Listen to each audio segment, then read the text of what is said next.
A paz do Senhor, irmãos. Estamos aqui para estudarmos juntos mais uma lição da Escola Bíblica Dominical. A lição deste domingo é a lição de número 10, que traz como título Provai se os Espíritos são de Deus. Ao longo do trimestre, estamos estudando o tema Os Princípios Divinos em Tempos de Crise, a reconstrução de Jerusalém e o avivamento espiritual como exemplo para os nossos dias. Na lição de hoje, nós vamos estudar sobre profecia. E nós gostaríamos de começar falando que a profecia ela é importante no meio do povo de Deus. Sempre foi importante no meio do povo de Deus. E por ser importante, é que surgem diversas questões que envolvem esse tema. Em primeiro lugar, por que a profecia ela é importante? Há algo em Provérbios, capítulo 29, versículo 18, que já nos dá uma pista por que esse tema profecia é importante. Lá, dentre outras coisas, está dito que não havendo profecia, o povo se corrompe. A ilação que nós podemos fazer daí é que a profecia funciona como um elemento inibidor da corrupção, do pecado. Traduzindo em miúdos, profecia vai ajudar o povo de Deus a viver uma vida de santidade, a viver para Deus. Ao contrário, a falta de profecia vai fazer com que o povo se corrompa. Só aí já dá para os irmãos perceberem a importância da profecia. Também, em 1 Tessalonicenses, capítulo 5, versículo 20, está escrito que nós não podemos desprezar as profecias. Se nós não podemos desprezar as profecias, é porque elas têm uma relevância no meio do povo de Deus. Ela tem uma relevância na vida do crente, na vida do cristão. Quais são os objetivos da profecia? Nós estamos falando de profecia aqui, não estamos fazendo distinção entre o caráter profético do Velho Testamento, a forma como Deus falava no Velho Testamento e a forma como Deus fala no Novo Testamento. Não estamos fazendo distinção. Sabemos que há uma distinção. Não existe mais profeta nos moldes dos profetas do Antigo Testamento. Mas não estamos fazendo. Estamos trazendo o tema profecia genericamente, né? Como Deus falando no meio do seu povo. E quais são os objetivos da profecia, então? Nós vamos ver isso em 1 Coríntios, no capítulo 14. Lá diz que a profecia serve para a exortação, para a edificação e para a consolação no meio do povo de Deus. Então já ficamos convencidos de que esse tema profecia é importante. Veja, a igreja precisa ser exortada, a igreja precisa ser edificada, a igreja precisa ser consolada. E estamos aprendendo que a profecia é um instrumento para que essas necessidades da igreja sejam supridas. Então a profecia tem esses objetivos. A profecia é importante. É importante que tenhamos profetas em nosso meio, porque o povo precisa da profecia para seguir um caminho de santidade, para ser consolados por Deus, para ser exortado por Deus. É uma necessidade do povo de Deus. E por que a profecia é importante?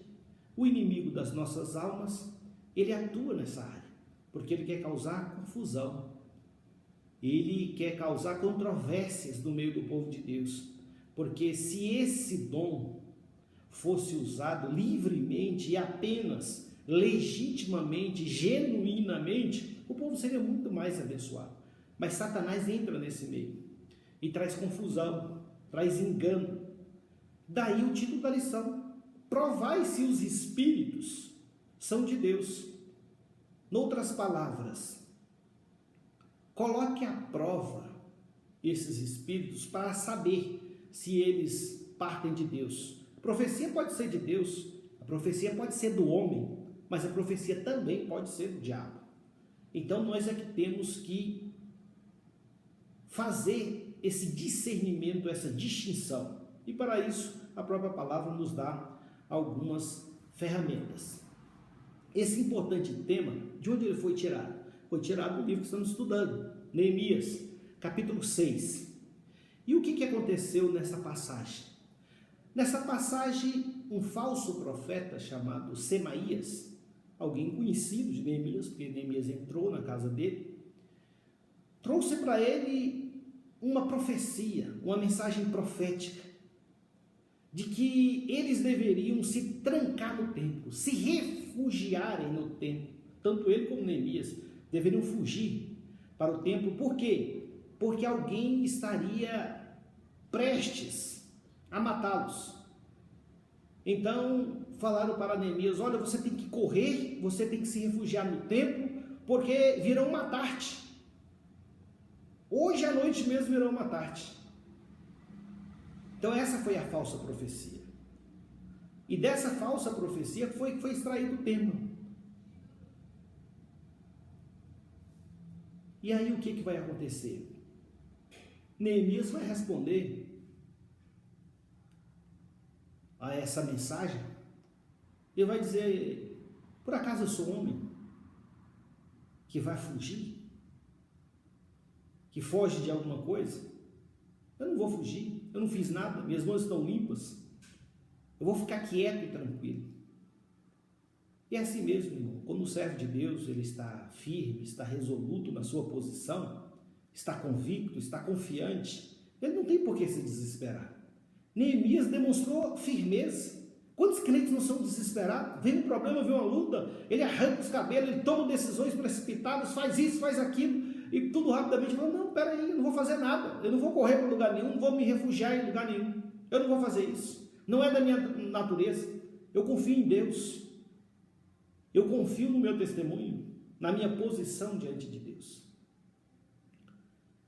Aqui era um laço para Neemias. Neemias podia falar assim: não, já que eu sou aqui, estou autorizado pelo rei, estou aqui na condição de um governador aqui, então eu posso fazer o que eu quiser, inclusive entrar no templo. Mas não. A segunda questão que ele coloca: uma pessoa como eu entraria no templo e ficaria vivo? Eu não estou autorizado a entrar no santuário, eu não estou autorizado, muito menos, a entrar no Santo dos Santos. Então Neemias, ele tinha conhecimento da palavra. Neemias, o fato dele estar amparado pelo rei, não deu para ele próprio poderes além daqueles que ele tinha recebido. Ele não usurpou função de ninguém. Falou: eu sei a minha missão aqui, eu tenho limites aqui. Para estar lá dentro do templo, eu precisaria ser um sacerdote. Para estar no Santo dos Santos, eu precisaria ser um sumo sacerdote. E aqui já tem uma grande lição, irmãos. Algumas pessoas pensam, porque ocupam determinada posição, determinada função, podem tudo, não tem mais limite nenhum. Quantos líderes hoje, presidente de grandes convenções, acham que não tem limite nenhum mais para ele, ele pode fazer tudo que ele quiser, tudo que veio na cabeça, não se aconselha com mais ninguém. Então temos que tomar cuidado. Neemias foi prudente. E o interessante, e foi isso que chamou a atenção e que deu título a essa lição, foi que Neemias falou que ele percebeu, ele conheceu que aquela profecia não era da parte de Deus. Isso é interessante. Ele chegou a essa conclusão após analisar a situação. Experiência com Deus, experiência com o Espírito, conhecimento da palavra. Ele chegou à conclusão e falou: essa mensagem aí, ela não é de Deus.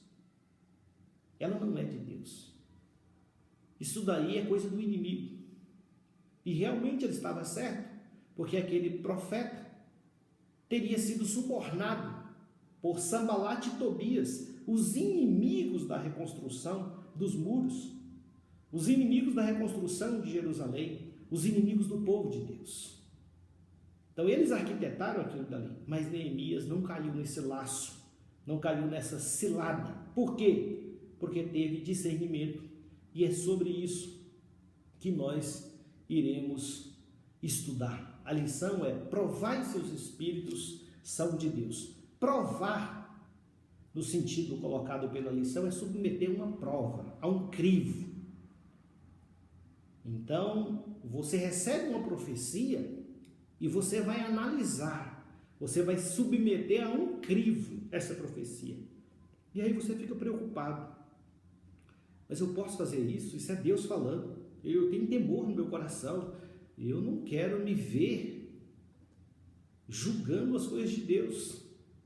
Eu não quero me ver como juiz das ações divinas.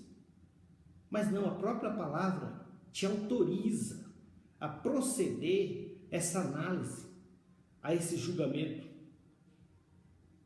A própria palavra, né? Nós vamos ver desde o Antigo Testamento, Deuteronômio 18, 22, que quando um profeta falava uma profecia, você poderia ou não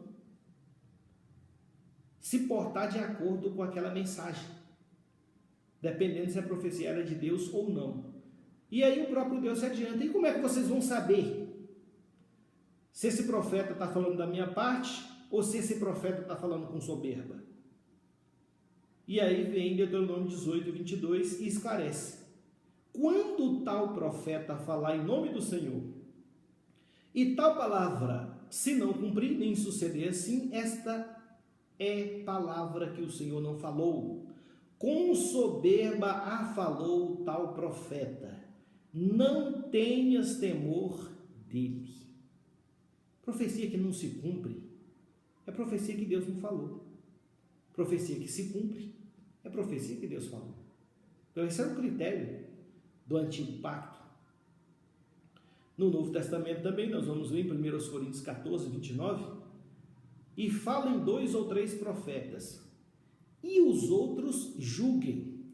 Julguem quem? Os profetas? Não, nós não vamos julgar o profeta. Nós vamos julgar a profecia.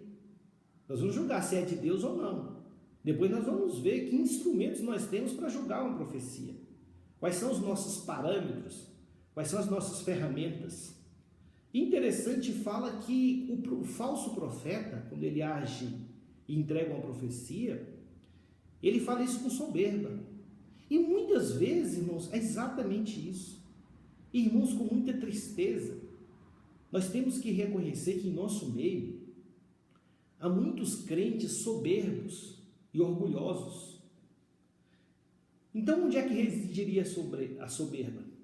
Tem pessoa que profetiza querendo ser grande, querendo ser reconhecido, querendo ser admirado. Fulano é um profeta do Senhor, a fulana é uma profetisa do Senhor, ela entrega umas profecias aqui, Deus usa aquela irmã poderosamente, Deus fala através dela. Então, em busca dessa posição, de forma soberba, muitos profetas têm entregue profecias acerca de assuntos, temas, mensagens que Deus jamais falou. Então aquilo ali vem do próprio coração da pessoa. E em alguns casos mais graves, vem de Satanás, dá lugar para o diabo, e o próprio diabo usa a pessoa para entregar uma mensagem que não é de Deus, senão do reino das trevas. Então a questão da soberba. Agora, por que nós devemos julgar as profecias? Em primeiro lugar, porque os profetas são seres humanos, são homens, e o homem é falho. O profeta pode falhar, o profeta pode se equivocar. E veja, eu não estou nem falando de dolo, eu não estou nem falando de intenção, de que o profeta vá fazer isso de forma deliberada para atingir um objetivo seu, particular. Não, eu estou falando de uma pessoa que se confundiu, que falhou, que se equivocou, sentiu alguma coisa, achou que foi Deus e entregou uma mensagem. Então é por isso que nós devemos julgar as profecias. O primeiro motivo é esse, é porque o profeta é um homem, ele é falho. Quando ele entrega uma mensagem, pode estar se equivocando, pode não ter percebido direito. Segundo lugar, porque, e aí já tem intenção, porque o profeta já tem conhecimento dos fatos de antemão. Nós não vamos relatar aqui, mas nós já ouvimos muitas histórias, né? Inclusive em família, tem comentários sobre isso daí, que a pessoa vê uma determinada situação, presencia determinada situação, e depois aparece na igreja e entrega uma profecia sobre aquilo que ele já sabia. Ele teve conhecimento daquilo dali, porque ouviu ou porque viu, e entrega aquilo na igreja como se fosse Deus falando, revelando algo oculto, algo encoberto, quando na verdade não era nada disso. Nisso tem soberba, porque ele está se aproveitando de uma situação, porque ele quer ser reconhecido como profeta. Mas ele não recebeu nenhuma revelação, ele não recebeu nenhuma mensagem. Aquilo partiu dele com base no conhecimento que ele já tinha. Então, disso tanto acontecer, algumas pessoas já ficam duvidosas. Será que o profeta, será que a irmã, será que o irmão não já sabia disso? Não já ouviu? Será que ninguém contou para ela alguma coisa? Por isso, quando alguém está contando testemunho e fala, eu cheguei no lugar, uma irmã que nunca tinha me visto, né? A pessoa que faz questão de ressaltar isso. Por quê? Porque o povo já anda escaldado. Fala assim, não, mas a pessoa já sabia. Então, quando a pessoa não sabia, imagine que você viaje para um outro estado, uma outra unidade da federação, e ao chegar lá, vá a uma igreja onde você nunca foi, e lá uma irmã revele algo que está acontecendo na sua vida. Ou um irmão usado por Deus revela um projeto seu, e Deus te dá uma resposta, e aquela pessoa não teria como saber de antemão o que estava acontecendo. Eu tenho certeza que muitos servos do Senhor que estão me ouvindo aqui já passaram por isso. Então isso daí, sim, é uma mensagem da parte de Deus, porque o profeta não sabia. Então, esse segundo fundamento, em primeiro lugar, o profeta é falho. Estamos falando por que nós temos que julgar as profecias, porque o profeta é falho. Segundo lugar, porque o profeta pode ter conhecimento próprio de determinadas situações. E em terceiro lugar, e o mais grave de todos, porque esse profeta, na verdade, é um instrumento do maligno. É um profeta de Satanás, usado pelo diabo. Como a Bíblia Sagrada faz referência a Jezabel, uma profetisa que estava na igreja e que estava fazendo com que as pessoas se desviassem e se prostituíssem. Então, era uma profetisa usada pelo diabo. É um exemplo de pessoa que está sendo usada pelo diabo. Agora, como nós vamos julgar as profecias? Já vimos a importância da profecia. Já vimos também que a profecia deve ser julgada.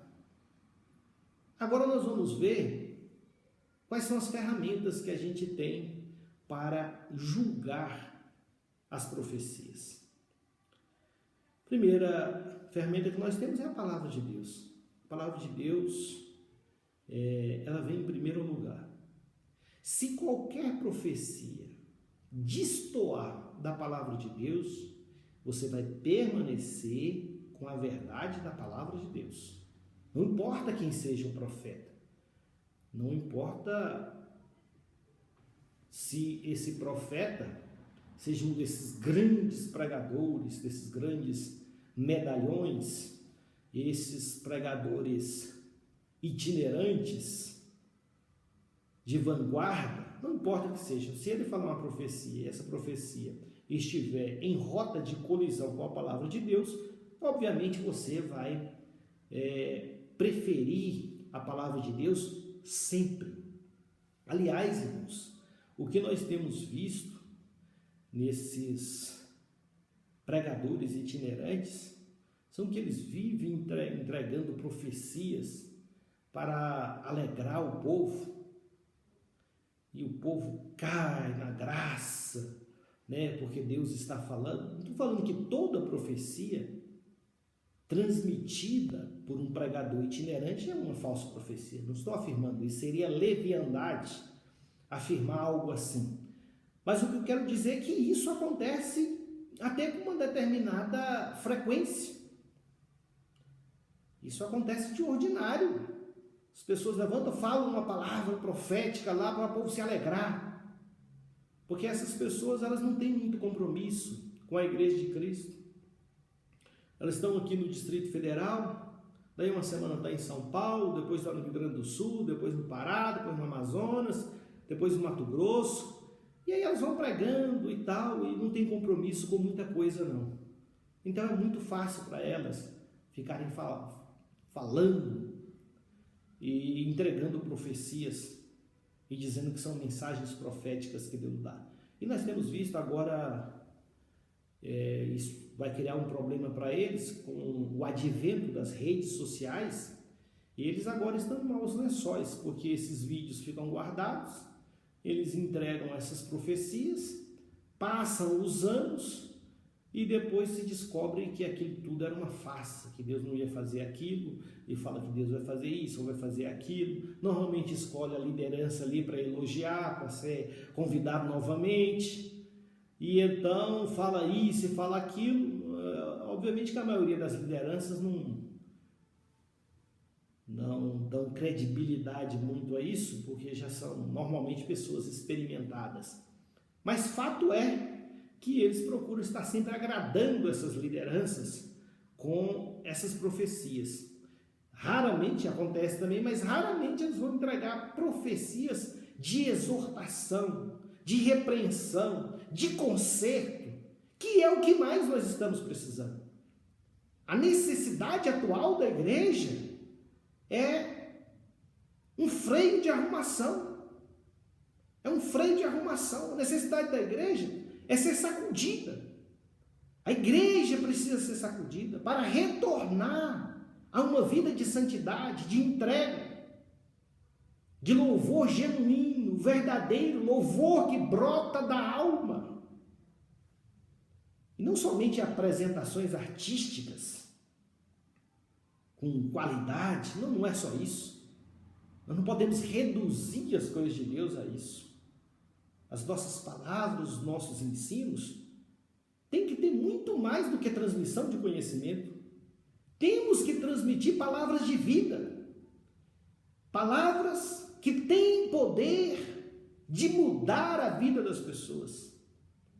Não só de descrentes, mas do crente também, que às vezes precisa de um renovo, de uma restauração, de repactuar com o Senhor, de renovar a aliança com Deus.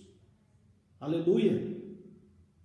Então, a primeira coisa que nós temos que fazer é confrontar essas profecias com a palavra do Senhor.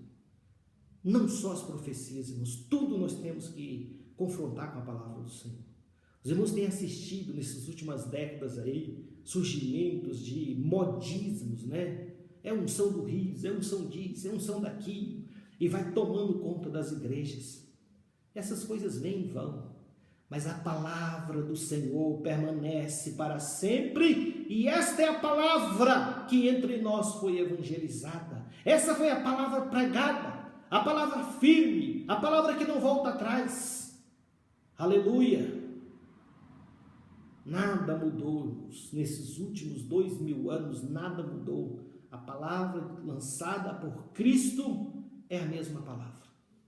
E nós não aderimos a modismos, mas pregamos a palavra de Deus tal como ela é. Outra ferramenta que nós temos para provar se os Espíritos são de Deus é o dom de discernimento de espíritos, de espírito. Então, o dom de discernimento de espírito faz com que uma pessoa, devido à ação desse dom na sua vida, que é um dom do Espírito, perceba qual Espírito está operando naquele profeta. e fala: olha, esse profeta aí, ele está falando da carne. Olha, esse profeta está falando de Deus. Ele recebeu uma inspiração divina. O Espírito Santo está falando em seus lábios. Ou então ele pode falar: esse profeta está sendo usado pelo maligno. Naquele evento, quando Josafá e Acabe vão sair à guerra, e os profetas de Acabe estão reunidos ali, profetizando que vai ser vitória, uma grande bênção. E Josafá vai perguntar: mas não tem, como quem querendo dizer, não tem um profeta de verdade, não, um profeta do Senhor mesmo? Esses profetas aí pagos, parece que a história se repete, né, irmãos? Quantas as vezes que a liderança está apodrecida ali, e as pessoas que estão à volta, tudinho ali, é só elogiando, bajulando, né? Ô, meu pastor, meu presidente, isso e aquilo. E não tem um para falar a verdade, falar: olha, vamos fazer uma correção de rumo, está errado isso, está errado aquilo. Para a pessoa, né? Não é nas redes sociais, não é com escândalo, não é com carnalidade. Mas o que aconteceu ali? O que eu quero dizer? A Bíblia Sagrada fala que um espírito de erro saiu para enganar aqueles profetas ali e falar por boca deles. Micaías falou a verdade, sofreu as consequências de falar a verdade. Quase sempre é assim: o que fala a verdade é colocado de lado, é perseguido. Mas ali tinha um espírito de erro. Tinha um espírito de erro. Também me recordo de Atos dos Apóstolos, capítulo 16, no versículo 17, diz assim: Paulo, né, estava saindo nas suas viagens, passou por Filipos, e chegando ali, ele começou a pregar o evangelho ali perto de um rio. Lídia, vendedora de púrpura, deu atenção, ouviu, e ele estava sempre indo ali pregar o evangelho. E uma jovem